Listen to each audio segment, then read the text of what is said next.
Hi everyone, I'm Len. This is my second official YouTube video. My channel, still trying to find a purpose, a little bit on the way to retirement right now, and been talking about that.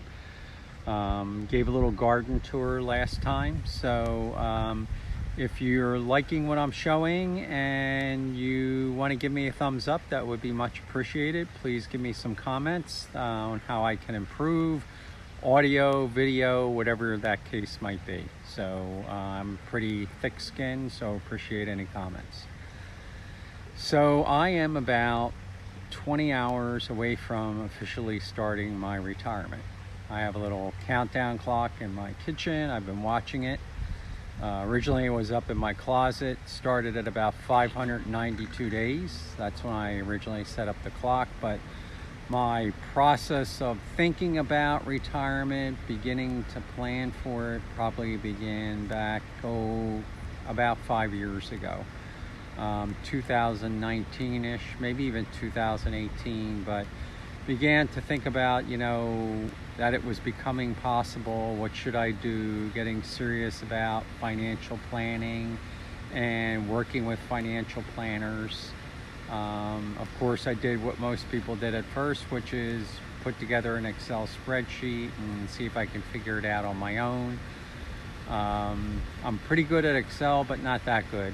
And so I eventually ended up seeking the help of a professional financial planner who guided me down a path towards retirement. But I will tell you that probably about 4 years ago, I did some very high-level math, and I said, wow, I can do this. I'm on my way. And my waiting game was more around waiting for my pension to be vested. And so I work for a company that has still a good old-fashioned pension system, at least for the employees that were employed at the time I did.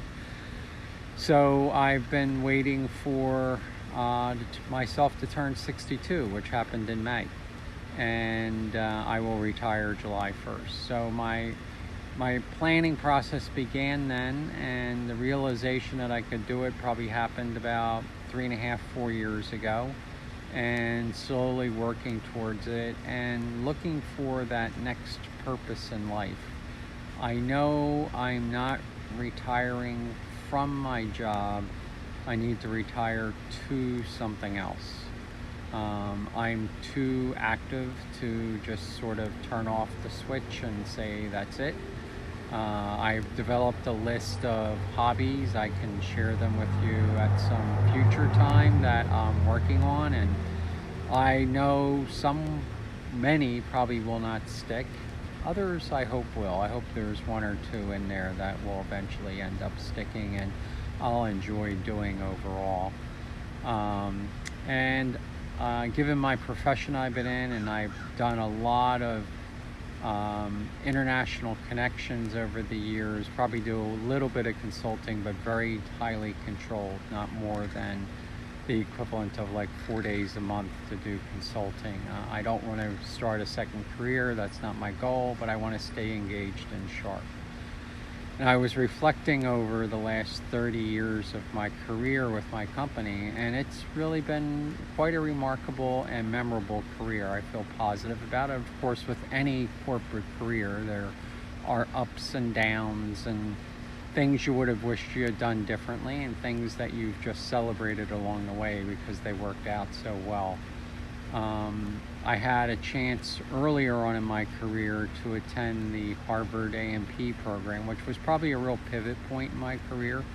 I'm a scientist by background, but it brought together the business and the science equation for me in a very powerful way that I could talk to both sides of the kind of organization I was in, which is an R&D driven company, but very minded on the financial outcomes and delivering results to shareholders. So I was able to talk to both sides of that equation because of that course and that experience and the connections I made from the program that I maintain today. In my career, I had 2 international assignments over in Asia. One was in Hong Kong. I lived there with my family for 4 years. Then came back to the United States for about 10 years, actually 11 in total. And then expated again out to Singapore for 3 years. And that was during COVID. So that was a little bit tough of an experience, but fortunately my wife and I, it was just my wife and I this time, we did some traveling while we were out there, and just before COVID we had taken a wonderful trip to New Zealand and spent a couple of weeks there. Singapore is an absolutely great country to live in. As an American doing an expat assignment, it is a very easy country to live in when you compare it to Hong Kong. If you can't make it in Singapore, living internationally in Asia, you're not going to make it anywhere. It is a really easy country to live in. Very modern technology. I can't say more than enough about the quality of medical care there. Outstanding. Puts the U.S. to shame, I would say. I've really enjoyed it, and I plan to go back there once I retire for a visit. And during the course of my career, I've had opportunities to move up in leadership roles, mentor people, influence leadership in the company. So I really feel good about my career, but now, like I said last time, it's time to move on, put that behind me, and now find a new purpose in life. I still maintain the professional training that I have. I can talk about that some other time. But now I'm looking forward to the next phase of my life, which begins in 20 hours. So stick with me, and I'll take you on sort of my journey through this video journal or vlog, if you want to look at it that way, on my retirement. So looking forward to it. Thanks everyone for listening. And again, if you like what I have to say, give me a thumbs up.